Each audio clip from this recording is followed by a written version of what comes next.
Boa noite, gente.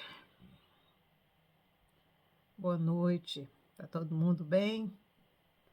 Nesse sabadão, eu estava trabalhando até agora há pouco. Trabalhei até escurecer. Como está escurecendo por volta de 8 horas, 8h30 da noite agora, e os dias já estão ficando mais longos. No verão, verão mesmo, o dia só vai embora lá pelas 10 horas, 10h30 da noite. Então tem muito tempo para trabalhar, né? Então hoje eu estava limpando o jardim da frente. Passei o dia inteirinho. Tô cansada. Até para subir as escadas aqui de casa hoje, que eu moro no segundo andar, né? Assim, o meu quarto é no segundo andar.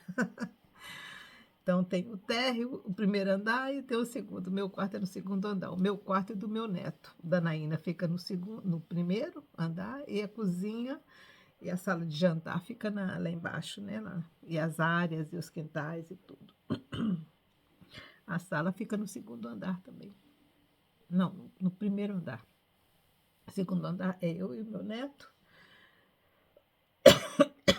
No primeiro, a Naína e a sala principal, né?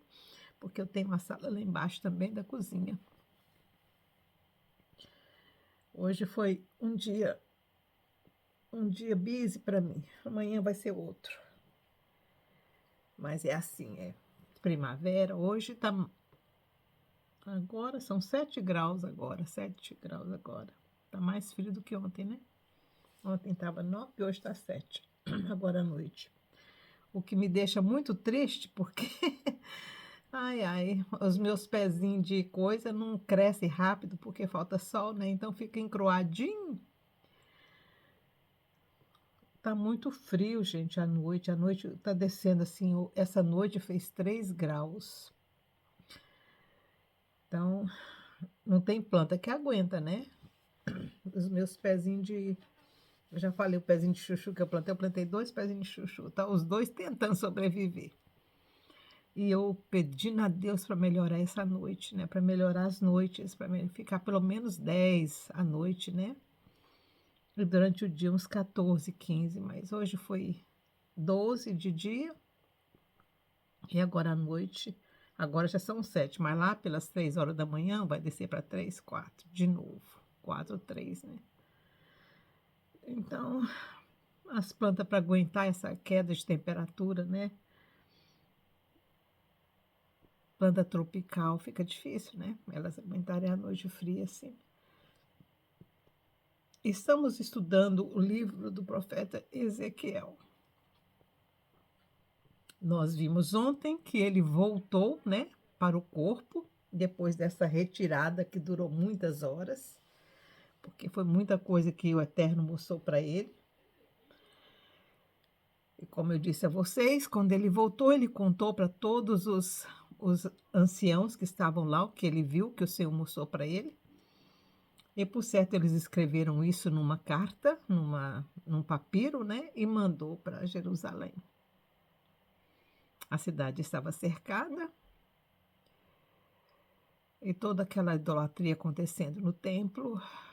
Então, o que eu disse ontem para vocês, o Eterno, ele realmente tentou. Tinha o profeta Jeremias na cidade de Jerusalém e tinha o profeta Ezequiel lá na margem do rio Quebar, junto com os exilados, o Senhor mostrando para ele as mesmas coisas que estavam acontecendo em Jerusalém, que o profeta Jeremias também estava falando contra. Então, por dois instrumentos, o Eterno tentou salvar Jerusalém e tentou salvar o templo, mas teve jeito não. Teve jeito não. Que isso sirva de lição para a gente, né?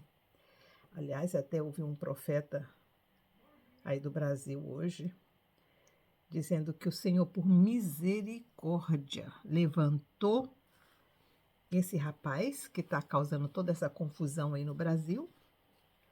E eu lembrei do profeta Isaías, quando ele disse que o Senhor ia levantar Ciro, lá na Pérsia, para E ainda chamou de Ciro meu servo. Aí eu estava pensando: "Gente, será que o Eterno está chamando o Elon Musk de meu servo também?"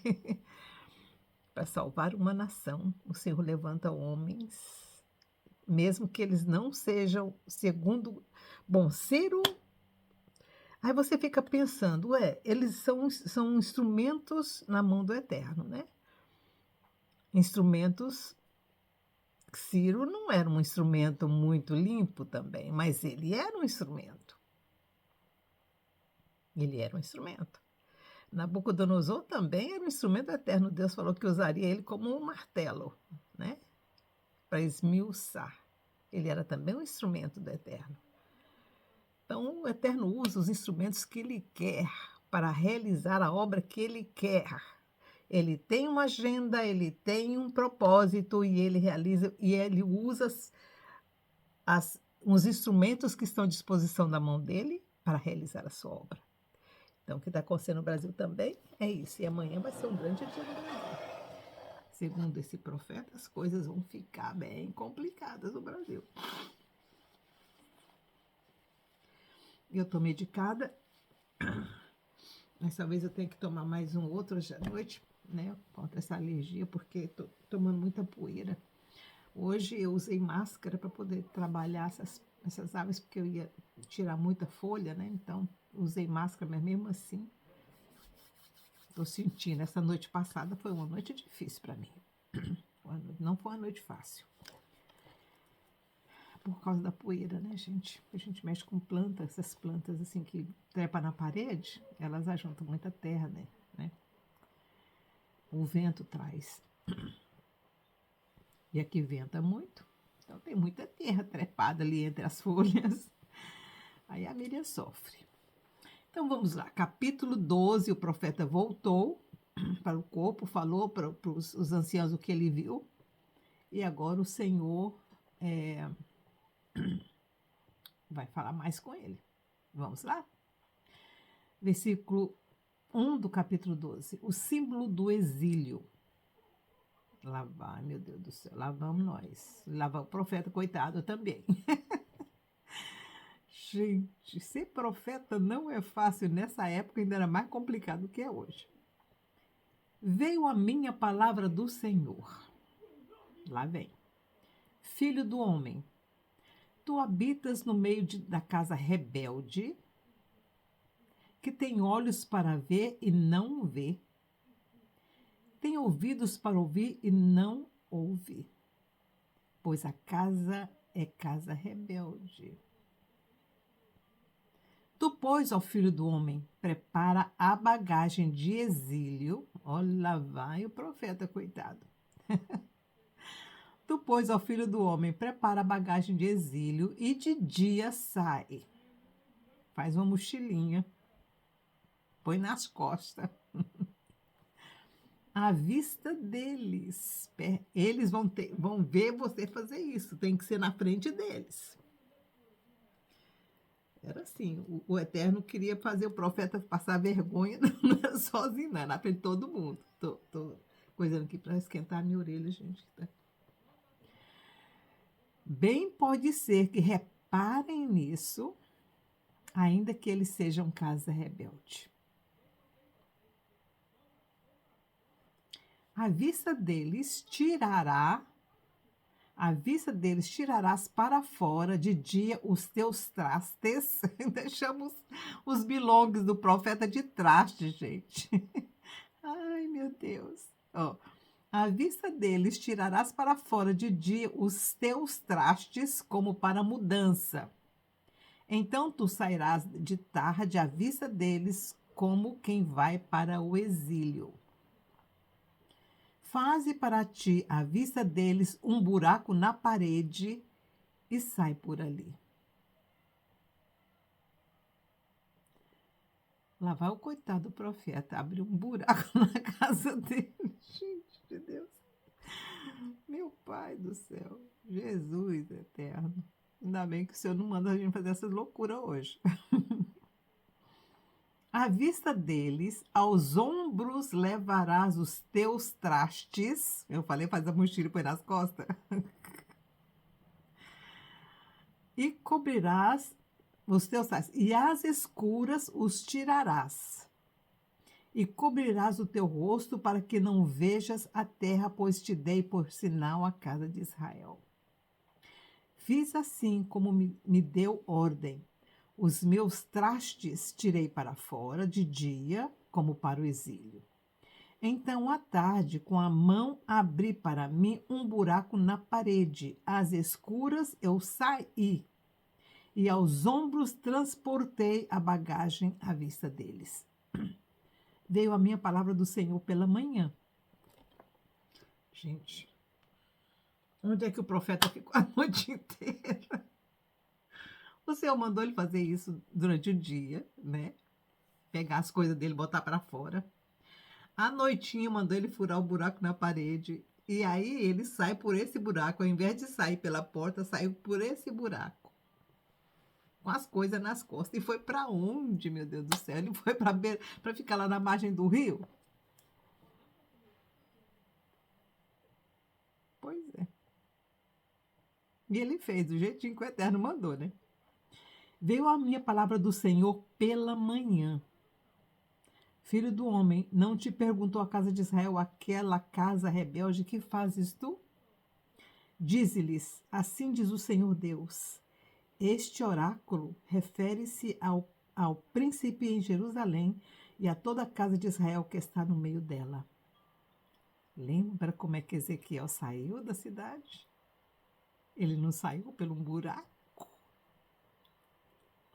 Pois é. O Senhor mostrou para Ezequiel como é que o rei Ezequias, ia fugir. Dize, eu sou o vosso sinal.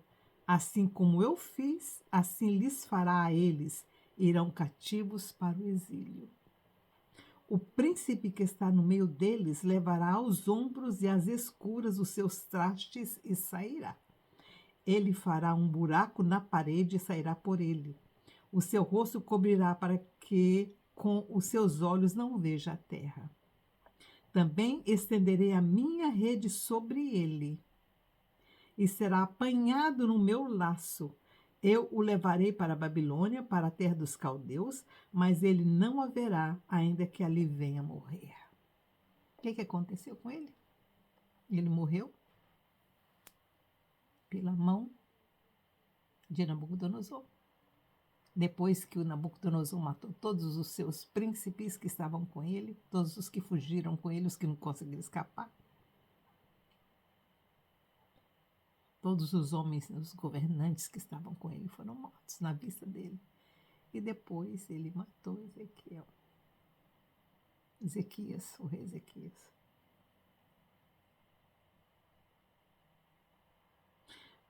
Versículo 14. Todos os que estiverem ao redor dele para o seu socorro e todas as suas tropas espalharei a todos os ventos, desembainharei a espada atrás deles. Assim saberão que eu sou o Senhor, quando eu os dispersar entre as nações e os espalhar pela terra.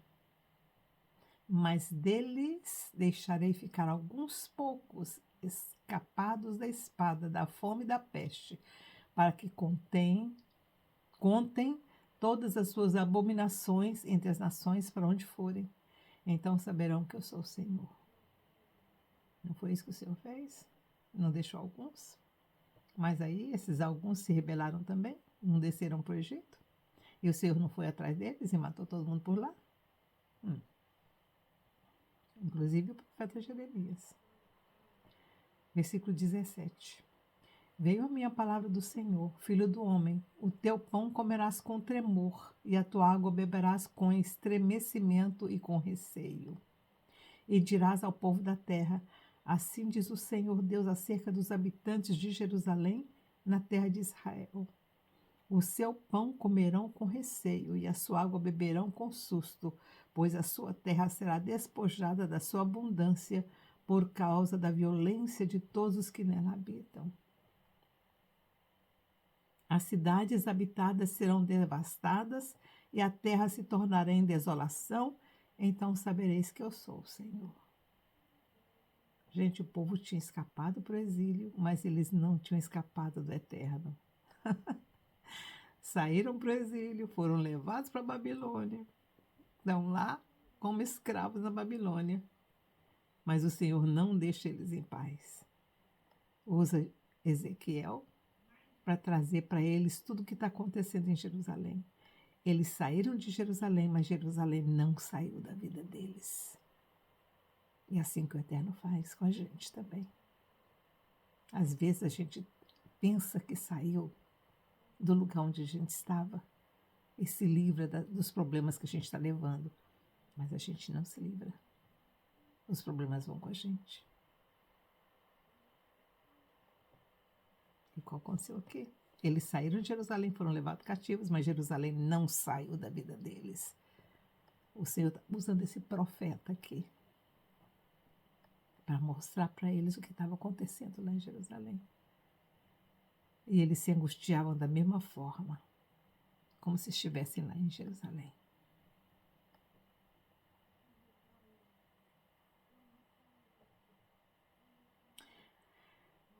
Versículo 19. E dirás ao povo da terra, assim diz o Senhor Deus acerca dos habitantes de Jerusalém, na terra de Israel: o seu pão comerão com receio, e a sua água beberão com susto, pois a sua terra será despojada da sua abundância, por causa da violência de todos os que nela habitam.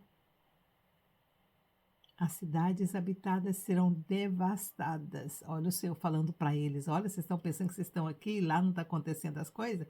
Ó, destruição total. E a terra se tornará em desolação. Então sabereis que eu sou o Senhor. Veio ainda a minha palavra do Senhor, filho do homem. Que provérbio é este que vós tendes na terra de Israel? Que provérbio é esse que vocês têm? Passam-se os dias e perece toda a visão? Quer dizer, eles falavam assim: passam-se os dias estão passando e nada acontece. Não é isso que falam hoje? Não é isso que estavam falando lá no Brasil? Até outro dia, nossa, a gente orou tanto, pediu tanto e nada aconteceu. Tudo no tempo do Eterno. Tudo no tempo. O Senhor tem o tempo certo para todas as coisas. Eu já falei isso aqui. Não adianta você pedir a Deus para fazer o dia amanhecer 1 hora mais tarde, não vai, porque tem uma lei. E a lei do retorno é uma lei. Aí, esse provérbio que eles falavam, ó, tá passando o tempo e as profecias não acontecem. Cadê as profecias de Jeremias? Cadê as profecias de Isaías? Nada acontece, é só falação. Eles estão falando besteira. Cadê as profecias? Cadê Jesus de Nazaré que não chega? É só conversa fiada. É o que Israel também tinha esse mesmo ditado.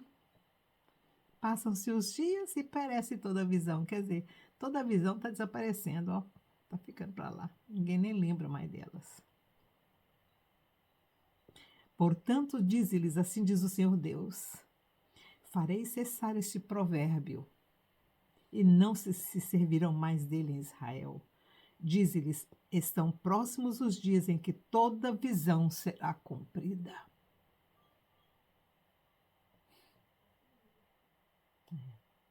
Todas as visões que Isaías teve lá no comecinho, todas as visões que os outros profetas tiveram, todas elas vão se cumprir, todas.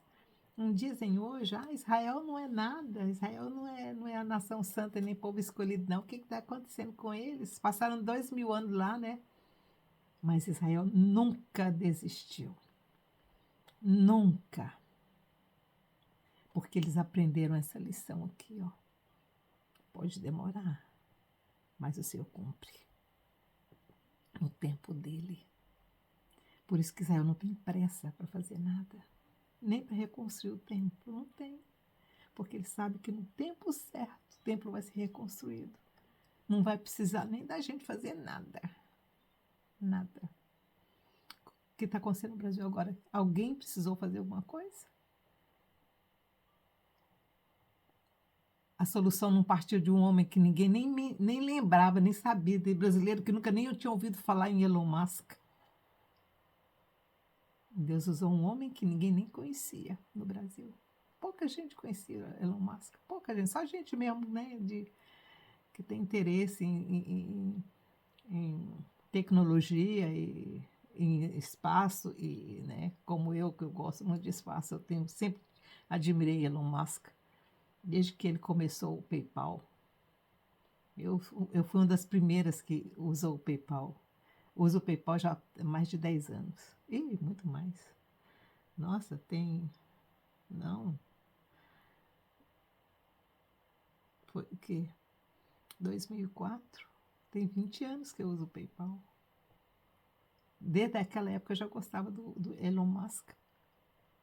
20 anos atrás eu já sabia dele. E ele ainda estava novinho, novinho, estava com 20 anos.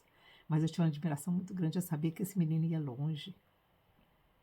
Mas eu nunca imaginei que ele ia se interferir, né? Que ele ia fazer o que ele está fazendo no Brasil. Nunca. Nunca passou isso pela minha cabeça. Tem 20 anos que eu uso o PayPal, gente. Que é a primeira companhia que ele criou.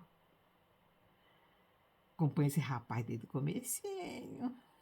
Eu gosto muito dele. Tenho muita admiração por ele. Tinha que ser um homem maluco para fazer isso. Mas eu gosto dos malucos porque eles são os que criam. Jesus era um. Para fazer o que Jesus fez, gente, para ter coragem de passar por tudo que ele passou, ele não era normal. Pessoas normais não fazem isso. Eles não arriscam. E Jesus arriscou a própria vida dele. A própria vida dele. Ele colocou. Ele sacrificou a própria família dele. O próprio sonho de Maria, que o sonho de Maria era ver Jesus como um príncipe, como um rei de Israel. Foi isso que ela pensou que ele seria.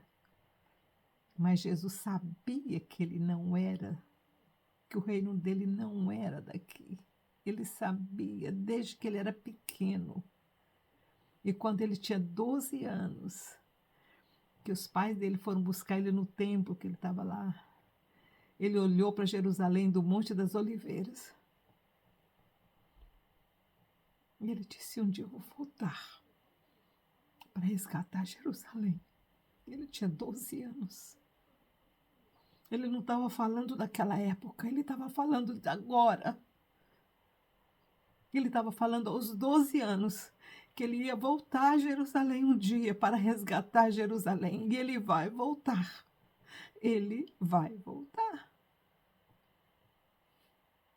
Quando ele falou isso, Maria pensou que ele estava falando que ele ia voltar na época ali, né? Que ele ia voltar e ser o rei de Jerusalém. Mas Jesus não estava se referindo àquela época, ele estava se referindo 2000 anos depois. Mas como é que Maria ia entender isso? Ela não ia entender. Então Jesus sacrificou o próprio sonho da própria mãe em prol do ministério que ele sabia que ele tinha aos 12 anos de idade.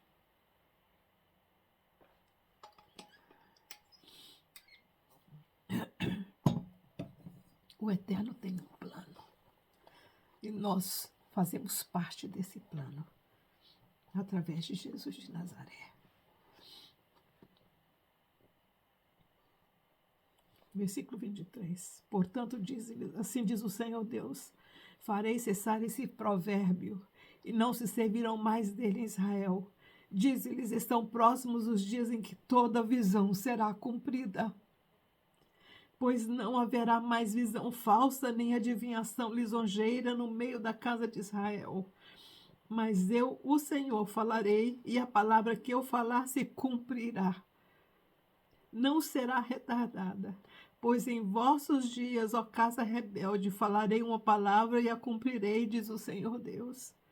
Veio a minha palavra do Senhor, filho do homem. Os da casa de Israel dizem: a visão que este vê é para muitos dias, e ele profetiza de tempos que estão longe. Portanto, diz-lhes: assim diz o Senhor Deus: não será retardada nenhuma das minhas palavras. A palavra que eu falarei se cumprirá, diz o Senhor Deus. Gente, a palavra do Eterno se cumpriu naqueles dias. Continua se cumprindo hoje e vai se cumprir amanhã. Não tenham dúvida, o Senhor tem um plano para essa terra e esse plano vai se cumprir, não importa quem falar o quê. Não importa, para mim não importa quem falar que eu sou maluca, que eu tô vendo que eu sou delusion, né? Que eu estou iludida, que isso não pode ser levado literalmente. É levado literalmente, sim. Não foi aqui, por que não vai ser o resto? O Senhor não cumpriu literalmente tudo aquilo que ele falou aqui? Israel estava fora de. Os judeus estavam fora de Israel durante 2000 anos, gente. 2000 anos. E o Senhor não trouxe, não resgatou. E o profeta disse: quem ouviu algum dia que uma nação foi criada num dia? Onde já se ouviu que uma nação fosse criada num dia? O profeta Isaías falou isso, os profetas falaram isso, Abacuque, Sofonias, todos eles falaram a mesma coisa. Que não aconteceu.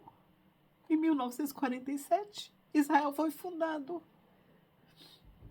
As Nações Unidas declararam a existência de Israel. Num dia, uma nação foi criada. De novo. Se cumpriu? Cumpriu. Então o resto também vai se cumprir. E à medida que Ezequiel for tendo as visões dele, nós vamos ver as visões que o Senhor vai mostrar para Ezequiel no final dos dias. E com certeza eu vou chorar muito quando eu estiver lendo isso com vocês. Mas por enquanto é preciso que Jerusalém seja destruída primeiro.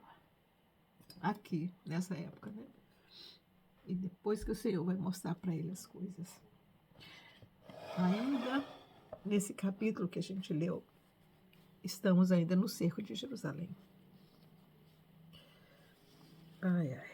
O capítulo de amanhã vai ser um capítulo bem complicado, gente.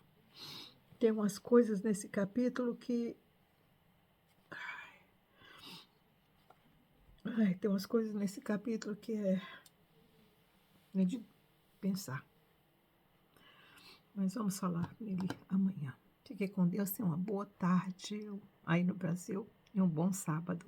Tchau, tchau.